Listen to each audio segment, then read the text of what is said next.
Episode തുടങ്ങുമ്പോൾ മീജയുടെ finger പ്രിന്റിന് വേണ്ടിയിട്ട് അവളുടെ കൈവിരൽ പതിപ്പിക്കാനായിട്ട് ഇവർ ആവശ്യപ്പെടും. ഒരു നിവൃത്തിയില്ലാതെ മീജയ്ക്ക് അത് ചെയ്യേണ്ടി വരും. എന്നാൽ ആരും പ്രതീക്ഷിക്കാതെ അവളുടെ തംസ് വെരിഫൈ ആവുകയാണ്. അപ്പോഴാണ് നമുക്ക് ആ ഒരു കാര്യം മനസ്സിലാകുന്നത്. ഇപ്പൊ ഈ നിൽക്കുന്നത് മീജയല്ല, മീരയാണ്. ഇപ്പൊ ഫ്ലാഷ് ബാക്ക് കാണിക്കുമ്പോൾ ഇങ്ങോട്ടേക്ക് തിരിച്ചു വരണോ വേണ്ടയോ എന്നുള്ളൊരു ആശയക്കുഴപ്പത്തിലായിരുന്നല്ലോ മീര. പെട്ടെന്ന് സേജിൻ കൂടെ ഇവിടെ നിന്ന് പോവാണെന്ന് അറിഞ്ഞപ്പോൾ ഒന്നും ആലോചിക്കാതെ അവൾ ഇങ്ങോട്ടേക്ക് വരുമായിരുന്നു. മീര നേരെ മീജയുടെ അടുത്തേക്ക് വന്നപ്പോഴാണെങ്കിൽ റൂമിൽ മീജയോട് സംസാരിക്കാൻ വന്ന കിംതെ ഉണ്ടായിരുന്നു. കിംതെ അവിടെ നിന്ന് പോകുന്നതും ഒരു കോവർക്കറിനെ എന്തിനാ ഇങ്ങോട്ടേക്ക് കൊണ്ടുവന്നേന്നൊക്കെ ചോദിച്ച് മീജയോട് മീര ദേഷ്യപ്പെടും. അത് കേൾക്കുന്ന മീജ ഇപ്പോൾ പറയും അവ സൂയോന്റെ അനിയനാണെന്ന്.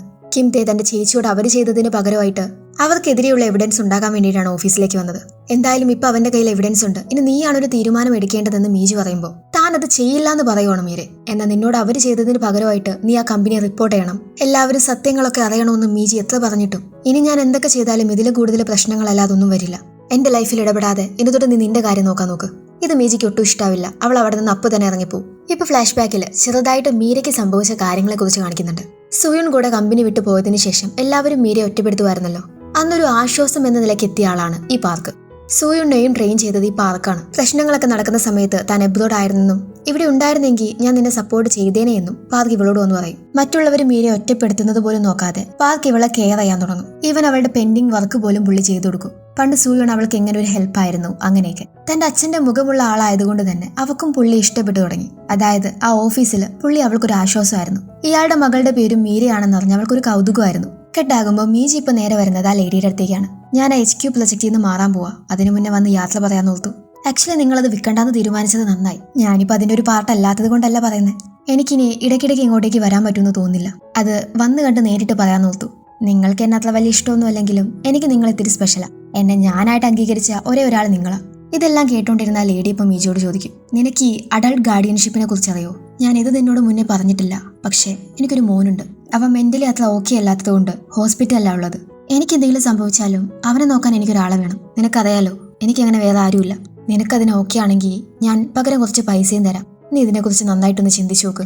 കെട്ടാകുമ്പോൾ വർക്ക് കഴിഞ്ഞ് പോകുന്ന മീരയുടെ അടുത്തേക്ക് സംസാരിക്കാനായിട്ട് കിംതെ വരും. ഇതുവരെ ഉണ്ടായിരുന്നത് ഇവളുടെ ട്വിൻ സിസ്റ്റർ മീജി ആയിരുന്നെന്നും ഇതിപ്പോ മീരയാണെന്നുള്ള കാര്യമെല്ലാം ഇവനിപ്പോ അറിയാം. ഒരിക്കൽ ഒരു ദിവസം എന്റെ ചേച്ചി എന്നെ പെട്ടെന്ന് വിളിച്ചു. കമ്പനിയെ കുറിച്ച് എനിക്ക് മനസ്സിലാകാത്ത എന്തൊക്കെയോ പറഞ്ഞു. കമ്പനിയുടെ മറവിൽ ഒരുപാട് ഇല്ലീഗൽ കാര്യങ്ങൾ ചെയ്യാൻ വേണ്ടി അവളെ നിർബന്ധിക്കുന്നു. ഒരുപാട് കള്ളത്തരങ്ങൾ ഈ കമ്പനിക്ക് പിറകിലുണ്ട് എന്നൊക്കെ പറഞ്ഞു. ഇപ്പൊ ഇവിടെ വന്നതിന് ശേഷം കാര്യങ്ങളെ കുറിച്ചൊക്കെ എനിക്കും കുറച്ച് മനസ്സിലായി. നമ്മുടെ കമ്പനിയുടെ പകുതി ഷെയറും പോകുന്നത് മറ്റൊരു കമ്പനിയിലോട്ടാണ്. ആ കമ്പനിയിലെ CEO ഇവിടുത്തെ CEOയുടെ റിലേറ്റീവാ. എനിക്ക് ഉറപ്പാണ് എന്തൊക്കെയോ ഇതിനിടയിൽ ചീഞ്ഞു നാറുന്നുണ്ട്. എനിക്കിതിൽ നേരിട്ട് ഇടപെടാൻ പറ്റില്ല. കാരണം ചേച്ചിക്ക് വേണ്ടി അനിയൻ പ്രതികാരം വീട്ടുന്ന ആളുകൾ പറയും ഇത് നിനക്ക് മാത്രമേ ചെയ്യാൻ പറ്റൂ. എന്റെ ചേച്ചിക്ക് വേണ്ടി മുന്നിൽ നിന്ന ഒരേ ഒരാൾ നീയാ. ഇത് നിന്റെ ഇന്നസെൻസ് കൂടെ പ്രൂവ് ചെയ്യാൻ നിനക്ക് കിട്ടിയൊരു ടൈമാ. എന്നിപ്പോ മീര പറയും ഇനിയും ഞാൻ ഇതിലൊന്നും ഇടപെടില്ല. നമ്മൾ എന്ത് എവിഡൻസ് കൊണ്ടുവന്നാലും അതെല്ലാം കള്ളമാണെന്ന് തെളിയിക്കാൻ കമ്പനിക്ക് അത്ര സമയം വേണ്ടിവരില്ല. ഇനിയും എനിക്ക് ഫൈറ്റ് ചെയ്യാൻ പറ്റില്ല എന്നും പറഞ്ഞ് പോകാൻ തുടങ്ങുമ്പോൾ പിന്നെ നീ എന്തിനാ എന്റെ ചേച്ചി ഹെൽപ്പ് ചെയ്തേ? മറ്റുള്ളവർ മുന്നോട്ടേക്ക് വരാഞ്ഞിട്ടും നീ എന്തിനത് ചെയ്തു? എന്നാൽ അതിന് മീര ഒരു മറുപടിയും കൊടുക്കുന്നില്ല. ഇതേ സമയം സേജിനാണെങ്കിൽ മീരയുടെ ഫോണിലേക്ക് നിരന്തരമായിട്ട് വിളിച്ചുകൊണ്ടിരിക്കുകയാണ്.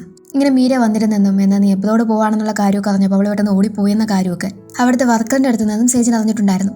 ഇപ്പൊ നീ എവിടെയാ, എനിക്ക് നിന്നോട് കുറച്ച് കാര്യങ്ങൾ സംസാരിക്കാനുണ്ടെന്നൊക്കെ പറഞ്ഞ് സേജി മെസ്സേജ് അയക്കുമ്പോൾ ഞാനിപ്പോൾ സോളിലുള്ളത്, കുറച്ച് കഴിഞ്ഞ് അങ്ങോട്ടേക്ക് വരാമെന്നും പറഞ്ഞ് ഇവന് റിപ്ലൈ വരും.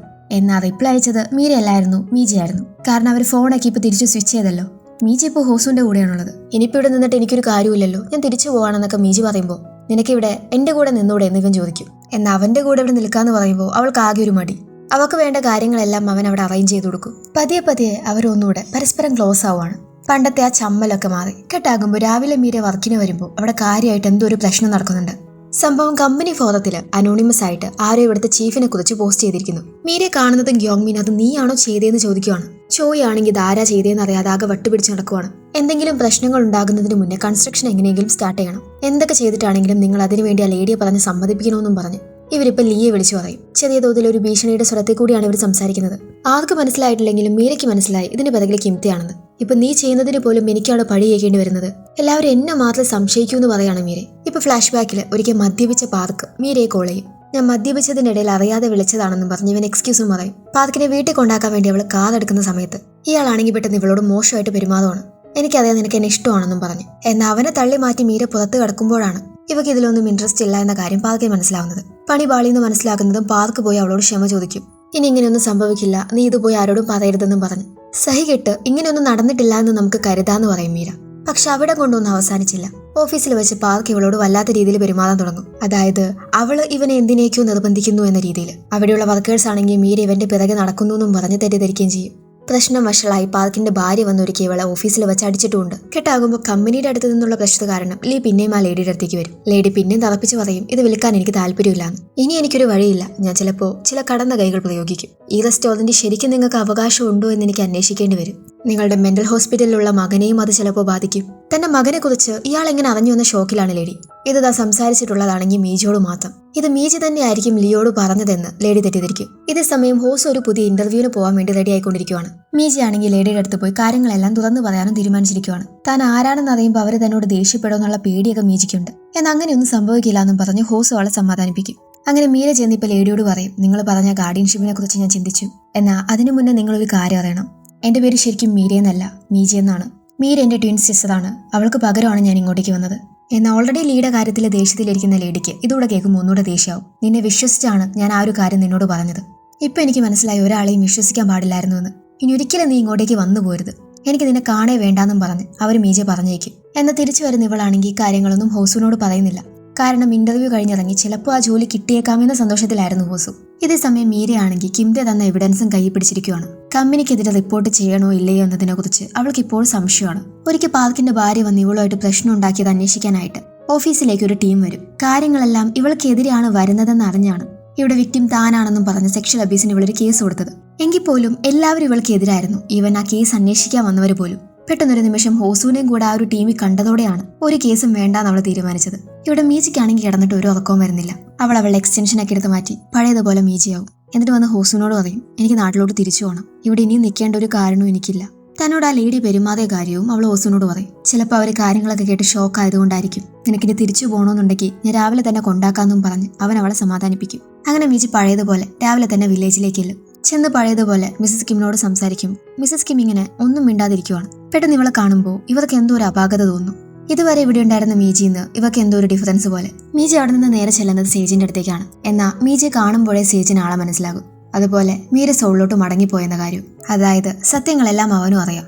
മിസസ് കിം ആണെങ്കിൽ ഇപ്പൊ നേരെ വരുന്നത് ഗ്രാൻഡ്മയുടെ അടുത്തേക്കാണ്. പഴയതുപോലെ അവർ രണ്ടുപേരും വീണ്ടും സ്വിച്ച് ചെയ്തോ. ഇതുവരെ എന്റെ കൂടെ ഉണ്ടായിരുന്നത് മീരയല്ലായിരുന്നോ? എന്ത് പറയണമെന്ന് അറിയാതെ ഗ്രാൻഡ്മ ഇങ്ങനെ നിൽക്കുന്നത് കാണുമ്പോഴേ കാര്യങ്ങളെല്ലാം കിമ്മിന് മനസ്സിലാകും. കെട്ടാകുമ്പോൾ ഇവിടെ ഹോസു അവൻ ഇന്റർവ്യൂവിന് പോയ സ്ഥാപനത്തിൽ ഒരു മീറ്റിംഗിന് വേണ്ടി വന്നിരിക്കുവാണ്. ഫൈനലി അവൻ ആ ഒരു ജോലി കിട്ടി. എന്നാൽ അവിടുത്തെ വർക്കേഴ്സിന് അവൻ ഒട്ടും അങ്ങ് പിടിക്കുന്നില്ല. അവർ ലീയെ കുറിച്ചും ഇവനെ കുറിച്ചൊക്കെ വളരെ മോശമായിട്ടാണ് പറയുന്നത്. ലീ തന്റെ ഡിസേബിലിറ്റി ഒരു ഷീൽഡ് ആക്കി എടുത്ത് കേസൊക്കെ വിജയിക്കുന്നു എന്നെല്ലാം തുടങ്ങി. ഹോസുവിന് ഒട്ടും ആക്സെപ്റ്റ് ചെയ്യാൻ പറ്റാത്ത ഒരു അറ്റ്മോസ്ഫിയർ ആയിരുന്നു അത്. അതുകൊണ്ട് തന്നെ ആ ചീഫിനോട് അവൻ തുറന്നു പറയും എനിക്കിവിടെ നിൽക്കാൻ പറ്റില്ല എന്ന്.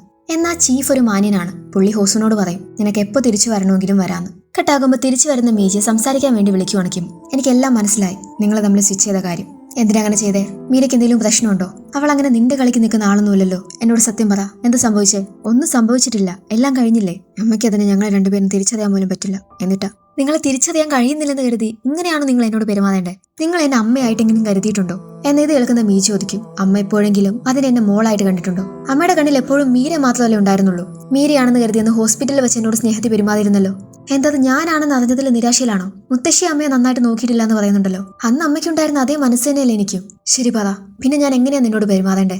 ഏതു നേരവും നിന്നെ നോക്കിക്കൊണ്ട് ഇവിടെ നിൽക്കണോ? പറ, എന്നാലല്ലേ എനിക്ക് മനസ്സിലാവൂ. ഇതോടെ ഞാൻ ഇങ്ങോട്ടേക്ക് മടങ്ങി വരാതിരുന്നേന്ന് മീജി പറയുന്നത് കേൾക്കുമ്പോൾ എന്നാൽ നിനക്ക് സോളിൽ തന്നെ നിന്നാ പോരെന്ന് ചോദിക്കുവാണ് കിമ്മ. നിങ്ങൾക്കറിയോ, എനിക്ക് വേണമെങ്കിൽ സോളിൽ ജോലി അന്വേഷിച്ച് പോവായിരുന്നു. പക്ഷെ പോവാത്തതിന് കാരണം നിങ്ങൾ ഇവിടെ തനിച്ചാകുമെന്ന് ഓർത്താ. അമ്മ ഒറ്റയ്ക്ക് മുത്തശ്ശി നോക്കേണ്ടി വരുമെന്ന് ഓർത്താ. നീ എന്തിനാ ആ കാര്യമൊക്കെ നോക്കുന്നേ? ഞാൻ നിനക്ക് നല്ലൊരു അമ്മയല്ലല്ലോ. പിന്നെ നീ എന്തിനാ എന്റെ കാര്യം ആലോചിച്ച് വേവലാതിപ്പെടുന്നേ? ഞാനല്ലാതെ ഇതിനെ കുറിച്ചൊക്കെ ചിന്തിക്കാൻ ആരാണെന്ന് മീജി ചോദിക്കുന്നതും പൊട്ടിക്കരയുവാണെങ്കിൽ കിമ്മിനെ സമാധാനിപ്പിക്കുന്ന മീജിയോട് അവർ പറയും നീ സോളോട്ട് വെക്കോ, നിനക്ക് ഇഷ്ടമുള്ളിടത്തേക്ക് പോയി ഇഷ്ടമുള്ളത് ചെയ്തോളാൻ. ഓഫീസ് കഴിഞ്ഞ് പോകുന്ന മീരയുടെ അടുത്തേക്ക് കിംതെ വരും. നിനക്ക് എന്റെ ചേച്ചിയെ കാണണമെന്ന് ചോദിച്ച് ഇവളെ വീട്ടിലോട്ട് വിളിച്ചുകൊണ്ട് പോവാണ്. വീട്ടിലെത്തുമ്പോൾ അവനൊരു കാര്യം അവളോട് പറയും. എന്റെ ചേച്ചിയെ നിനക്ക് നേരിട്ട് കാണാൻ കഴിയില്ല. 1.5 കൊല്ലത്തോളമായി അവൾ റൂം വിട്ട് വെളിയിൽ വന്നിട്ട്. വാതിലിന്റെ പുറത്തു നിന്ന് സംസാരിച്ചാൽ മതി, അവളെ റൂമിൽ നിന്ന് കേട്ടോളൂന്ന്. അങ്ങനെ മീരെ സുയോണിനെ വിളിക്കും. സുയോൺ, ഇത് ഞാനാ മീരെ. എല്ലാം മറന്ന് നീ എന്താ മൂവ് ഓൺ ചെയ്യാത്തെ? ഇനി ഇത് എന്നോടുള്ള പശ്ചാത്താപം കാരണമാണോ ഞാൻ ഇങ്ങോട്ടേക്ക് വന്നത്? ഇപ്രാവശ്യം എനിക്ക് നിന്നെ ഹെൽപ്പ് ചെയ്യാൻ പറ്റില്ല എന്ന് പറയാനാ. നിനക്കറിയാലോ, ഇത് നമുക്ക് വിജയിക്കാൻ പറ്റാത്ത ഫൈറ്റാ. നമ്മൾ ഒരിക്കലും ഇതിൽ ജയിക്കാൻ പോകുന്നില്ല. നിന്റെ അനിയൻ ഒരുപാട് പരിശ്രമിച്ചു, പക്ഷെ അതെല്ലാം ഞാൻ കാരണം നശിക്കാൻ പോവാ. ഇപ്പൊ പെട്ടെന്ന് സുയോൺ ഇവളോട് സംസാരിക്കും. അല്ല, എല്ലാം നശിപ്പിച്ചത് ഞാനാ. എന്നോട് ക്ഷമിക്കും മീരെ. എല്ലാത്തിലും നിന്നെ ഒറ്റയ്ക്കാക്കി ഞാൻ ഓടി രക്ഷപ്പെട്ടു. ഞാനും ആ മോശപ്പെട്ട ആളുകളെ പോലെ തന്നെയാ. എല്ലാം എന്റെ തെറ്റാണെന്നും പറഞ്ഞ് കരയുമ്പോൾ നീ എല്ലാം ക്ഷമ ചോദിക്കേണ്ടത് അവരാണ്.